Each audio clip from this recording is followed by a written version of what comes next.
Praise the Lord.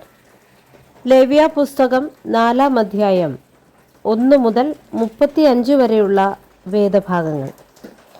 യഹോവ പിന്നെയും മോശയോട് അരുളി ചെയ്തത്, നീ ഇസ്രായേൽ മക്കളോട് പറയേണ്ടത് എന്തെന്നാൽ, ചെയ്യരുതെന്ന് യഹോവ കൽപ്പിച്ചിട്ടുള്ള വല്ല കാര്യത്തിലും ആരെങ്കിലും അബദ്ധവശാൽ പിഴച്ച് ആ വക വല്ലതും ചെയ്താൽ, അഭിഷിക്തനായ പുരോഹിതൻ ജനത്തിന്മേൽ കുറ്റം വരത്തക്കവണ്ണം പാപം ചെയ്തു എങ്കിൽ, താൻ ചെയ്ത പാപം നിമിത്തം അവൻ യഹോവയ്ക്ക് പാപയാഗമായി ഊനമില്ലാത്ത ഒരു കാളക്കിടാവിനെ അർപ്പിക്കണം. അവൻ ആ കാളയെ സമാഗമന കൂടാരത്തിന്റെ വാതിൽക്കൽ യഹോവയുടെ സന്നിധിയിൽ കൊണ്ടുവന്ന് കാളയുടെ തലയിൽ കൈവച്ച് യഹോവയുടെ സന്നിധിയിൽ കാളയെ അറുക്കണം. അഭിഷിക്തനായ പുരോഹിതൻ കാളയുടെ രക്തം കുറെ എടുത്ത് സമാഗമന കൂടാരത്തിൽ കൊണ്ടുവരണം. പുരോഹിതൻ രക്തത്തിൽ വിരൽ മുക്കി യഹോവയുടെ സന്നിധിയിൽ വിശുദ്ധ മന്ദിരത്തിന്റെ തിരശ്ശീലയ്ക്ക് മുമ്പിൽ 7 പ്രാവശ്യം തളിക്കണം. പുരോഹിതൻ രക്തം കുറെ യഹോവയുടെ സന്നിധിയിൽ സമാഗമന കൂടാരത്തിലുള്ള സുഗന്ധവർഗത്തിൽ ധൂപപീഠത്തിന്റെ കൊമ്പുകളിൽ പുരട്ടണം. കാളയുടെ ശേഷം രക്തം മുഴുവനും സമാഗമന കൂടാരത്തിന്റെ വാതിൽക്കലുള്ള ഹോമയാഗ പീഠത്തിന്റെ ചുവട്ടിൽ ഒഴിച്ചു കളയണം. പാപയാഗത്തിനുള്ള കാളയുടെ സകല മേധസ്സും, കുടൽ പൊതിഞ്ഞിരിക്കുന്ന മേധസ്സും, കുടലിന്മേലുള്ള സകല മേധസ്സും അതിൽ നിന്നു നീക്കണം. മൂത്രപിണ്ഡം 2ഉം അവയുടെ മേൽ കടിപ്രദേശത്തുള്ള മേധസ്സും, മൂത്രപിണ്ഡങ്ങളോടുകൂടെ കരളിന്മേലുള്ള വപയും അവൻ എടുക്കണം. സമാധാനയാഗത്തിനുള്ള കാളയിൽ നിന്ന് എടുത്തതുപോലെ തന്നെ പുരോഹിതൻ ഹോമയാഗ പീഠത്തിന്മേൽ അത് ദഹിപ്പിക്കണം. കാളയുടെ തോലും മാംസം മുഴുവനും തലയും കാലുകളും കുടലും ചാണകവുമായി കാളയെ മുഴുവനും അവൻ പാളയത്തിനു പുറത്ത് വെണ്ണീറിടുന്ന വെടിപ്പുള്ള സ്ഥലത്തു കൊണ്ടുപോയി വിറകിന്മേൽ വെച്ച് തീയിട്ട് ചുട്ടുകളയണം. വെണ്ണീറിടുന്നിടത്ത് വെച്ച് തന്നെ അത് ചുട്ടുകളയണം. ഇസ്രായേൽ സഭ മുഴുവനും അബദ്ധവശാൽ പിഴയ്ക്കുകയും ആ കാര്യം സഭയുടെ കണ്ണിന് മറഞ്ഞിരിക്കുകയും ചെയ്യരുതെന്ന് യഹോവ കൽപ്പിച്ചിട്ടുള്ള വല്ല കാര്യത്തിലും അവർ പാപം ചെയ്ത് കുറ്റക്കാരായി തീരുകയും ചെയ്താൽ, ചെയ്ത പാപം അവർ അറിയുമ്പോൾ സഭ ഒരു കാളക്കിടാവിനെ പാപയാഗമായി അർപ്പിക്കണം. സമാഗമന കൂടാരത്തിന്റെ മുമ്പാകെ അതിനെ കൊണ്ടുവന്നിട്ട് സഭയുടെ മൂപ്പന്മാർ യഹോവയുടെ സന്നിധിയിൽ കാളയുടെ തലയിൽ കൈവയ്ക്കണം. യഹോവയുടെ സന്നിധിയിൽ കാളയെ അറുക്കുകയും വേണം. അഭിഷിക്തനായ പുരോഹിതൻ കാളയുടെ രക്തം കുറെ ഹോമയാഗ മൃഗത്തെ അറുക്കുന്ന സ്ഥലത്തു വെച്ച് അതിനെ അറുക്കണം. അത് ഒരു പാപയാഗം. പിന്നെ പുരോഹിതൻ പാപയാഗത്തിന്റെ രക്തം വിരൽ കൊണ്ട് കുറെ എടുത്ത് ഹോമയാഗ പീഠത്തിന്റെ കൊമ്പുകളിൽ പുരട്ടി ശേഷം രക്തം ഹോമയാഗ പീഠത്തിന്റെ ചുവട്ടിൽ ഒഴിച്ചു കളയണം. അതിന്റെ മേധസ്സൊക്കെയും അവൻ സമാധാനയാഗത്തിന്റെ മേധസ് പോലെ യാഗപീഠത്തിന്മേൽ ദഹിപ്പിക്കണം. ഇങ്ങനെ പുരോഹിതൻ അവന്റെ പാപം നിമിത്തം അവനു വേണ്ടി പ്രായശ്ചിത്തം കഴിക്കണം.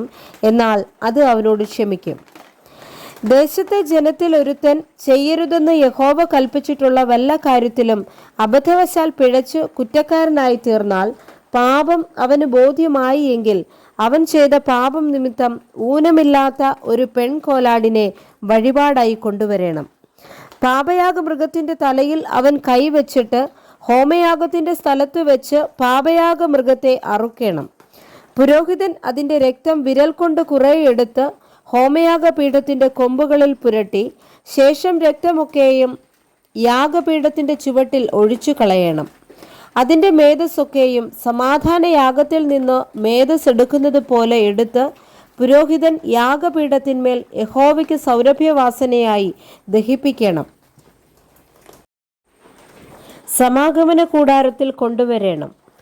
പുരോഹിതൻ രക്തത്തിൽ വിരൽ മുക്കി യഹോവയുടെ സന്നിധിയിൽ തിരശ്ശീലയ്ക്ക് മുമ്പിൽ 7 പ്രാവശ്യം തളിക്കണം.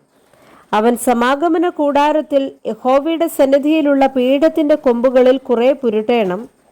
ശേഷം രക്തം മുഴുവനും സമാഗമന കൂടാരത്തിന്റെ വാതിൽക്കലുള്ള ഹോമയാഗ പീഠത്തിന്റെ ചുവട്ടിൽ ഒഴിച്ചു കളയണം. അതിന്റെ മേധസ്സൊക്കെയും അവൻ അതിൽ നിന്നു എടുത്ത് യാഗപീഠത്തിന്മേൽ ദഹിപ്പിക്കണം. പാപയാഗത്തിനുള്ള കാളയെ അവൻ ചെയ്തതുപോലെ തന്നെ ഈ കാളയെയും ചെയ്യണം. അങ്ങനെ തന്നെ ഇതിനെയും ചെയ്യണം. ഇങ്ങനെ പുരോഹിതൻ അവർക്ക് വേണ്ടി പ്രായശ്ചിത്തം കഴിക്കണം. എന്നാൽ അത് അവരോട് ക്ഷമിക്കും. പിന്നെ അവൻ കാളയെ പാളയത്തിന് പുറത്തു കൊണ്ടുപോയി മുമ്പിലത്തെ കാളയെ ചുട്ടുകളഞ്ഞതുപോലെ ഇതിനെയും ചുട്ടുകളയണം. ഇത് സഭയ്ക്ക് വേണ്ടിയുള്ള പാപയാഗം. ഒരു പ്രമാണി പാപം ചെയ്യുകയും ചെയ്യരുതെന്ന് തൻ്റെ ദൈവമായ യഹോവ കൽപ്പിച്ചിട്ടുള്ള വല്ല കാര്യത്തിലും അബദ്ധവശാൽ പിഴച്ചു കുറ്റക്കാരനായി തീരുകയും ചെയ്താൽ അവൻ ചെയ്ത പാപം അവന് ബോധ്യമായി എങ്കിൽ അവൻ ഊനമില്ലാത്ത ഒരു ആൺകോലാടിനെ വഴിപാടായി കൊണ്ടുവരണം. അവൻ ആടിൻ്റെ തലയിൽ കൈവച്ച് യഹോവയുടെ സന്നിധിയിൽ ഇങ്ങനെ പുരോഹിതൻ അവനു വേണ്ടി പ്രായശ്ചിത്തം കഴിക്കണം. എന്നാൽ അത് അവനോട് ക്ഷമിക്കും. അവൻ പാപയാഗമായി ഒരു ആട്ടിൻകുട്ടിയെ കൊണ്ടുവരുന്നു എങ്കിൽ ഊനമില്ലാത്ത പെണ്ണാടിനെ കൊണ്ടുവരണം. പാപയാഗ മൃഗത്തിൻ്റെ തലയിൽ അവൻ കൈവച്ച് ഹോമയാഗ മൃഗത്തെ അറുക്കുന്ന സ്ഥലത്തു വെച്ച് അതിനെ പാപയാഗമായി അറുക്കണം. പുരോഹിതൻ പാപയാഗത്തിൻ്റെ രക്തം വിരൽ കൊണ്ട് കുറെയെടുത്ത് ഹോമയാഗപീഠത്തിൻ്റെ കൊമ്പുകളിൽ പുരട്ടി ശേഷം രക്തമൊക്കെയും യാഗപീഠത്തിൻ്റെ ചുവട്ടിൽ ഒഴിച്ചു കളയണം. അതിൻ്റെ മേധസ്സൊക്കെയും സമാധാനയാഗത്തിൽ നിന്ന് ആട്ടിൻകുട്ടിയുടെ മേധസ് എടുക്കുന്നത് പോലെ അവൻ എടുക്കണം.